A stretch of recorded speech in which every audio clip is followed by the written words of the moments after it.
नोरमा group, जो सोचता है वो करता है। आपके अपने सपनों का आशियाना। नमस्कार, मैं दीपक। भारत लाइव देख रहे हैं आप। देखिए, अभी अभी जदयू को बड़ा झटका लग चुका है। आपको बता दें कि तेजस्वी यादव की पार्टी ने बढ़त बना ली। वहीं पर नीतीश कुमार की पार्टी जदयू को बड़ा झटका लगा है। जी हां, आपने सही सुना। एमएलसी के उपचुनाव में तेजस्वी यादव के पार्टी से जो उम्मीदवार खड़े हुए थे, उन्होंने जदयू के उम्मीदवार को हरा दिया है। तो क्या तेजस्वी यादव फिर से एक बार अपने कुनबे को मजबूत करते नजर आ रहे हैं? चलिए, इस खबर में हम आपको विस्तार पूर्वक बताते हैं कि आखिर क्या हुआ है। देखिए, बिहार में विधान परिषद उपचुनाव में आरजेडी को जीत मिली है। भोजपुर सह बक्सर स्थानीय प्राधिकार निर्वाचन क्षेत्र से आरजेडी के उम्मीदवार सोनू राय ने जेडीयू उम्मीदवार कन्हैया प्रसाद को हराया है।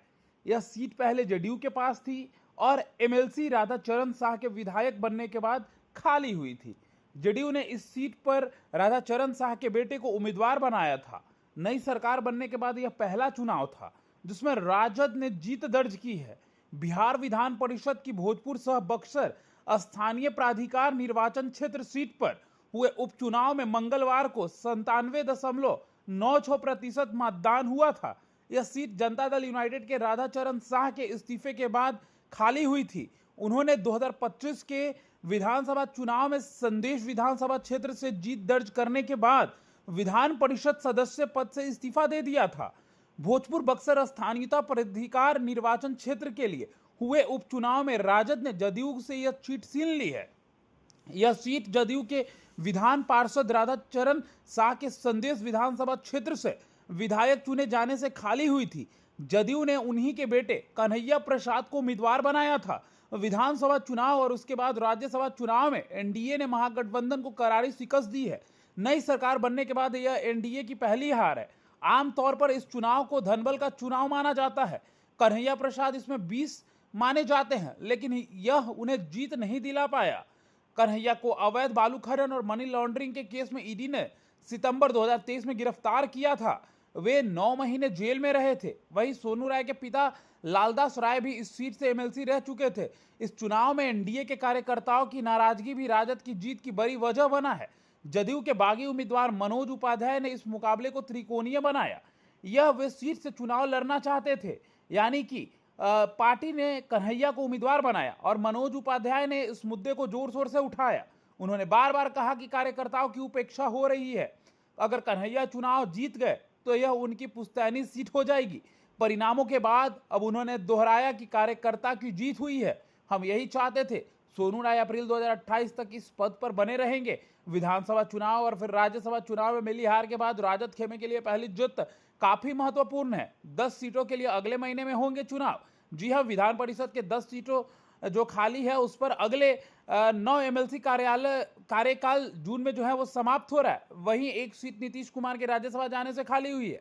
इन सीटों में 9 सीटें एनडीए के खाते में जानी तय है। एक सीट राजद जीत सकता है। निशांत और दीपक प्रकाश एमएलसी बनना तय है। बाकी नामों के लिए भी अभी कैंप में लॉबिंग चल रही है। आप क्या कुछ सोचते हैं? कमेंट बॉक्स में हमें जरूर बताइएगा। फिलहाल इस खबर में इतना ही। बने रहे भारत लाइव के साथ। धन्यवाद। आपके सपनों को हमने सजाया है। ई होम्स पैनोरामा को हमने बनाया है। ई होम्स मेरा एक सपना था जिस पे मैं पिछले 4 साल से काम कर रहा था। हमने जो बनाया है वो सबने है माना।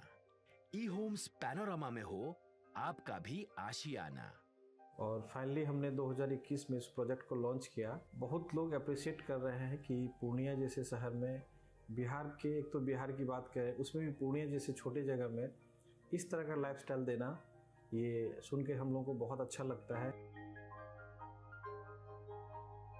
ई होम्स में हमने कुछ और भी किया है, जैसे हम जिस जगह में रह रहे हैं हमारे फैमिली सिक्योर हो, उनको सिक्योरिटी का ध्यान में रखा है। आपकी सुविधा और सुरक्षा आपके लिए खास है। ये आपका विश्वास है। इसमें आर्टिफिशियल इंटेलिजेंस का 7 लेयर सिक्योरिटी का हमने इस्तेमाल किया है। लस ग्रीन कैंपस को बनाया है। यदि हमारा बाउंड्री वाल है तो वो वर्टिकल गार्डन है।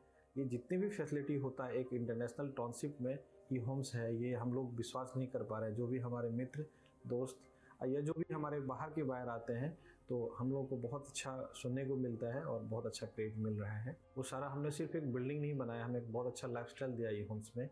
और मेरा एक सपना था जिसको मैं आज फुलफिल होते हुए देख रहा हूँ। ये आपका आवास है। ई होम्स पैनोरमा में अब आपका निवास है। E homes panorama, luxurious lifestyle redefined. Panorama group, जो सोचता है वो करता है। अगर ये वीडियो पसंद आई और वह बिहार के राजनीति और बिहारियत से सरोकार रखेनी तो सब्सक्राइब बटन दबा के चैनल के सब्सक्राइब कर ली। ओजे एगो घंटी बा, ओकरा बटन दबा देला से कुल सटीक और मारक खबर रुआ मुफ्त में मिल जाई। अगर रुआ पत्रकारिता के हमनी के नया प्रयोग में सहयोग कर चाहतानी तो ज्वाइन बटन दबा दी।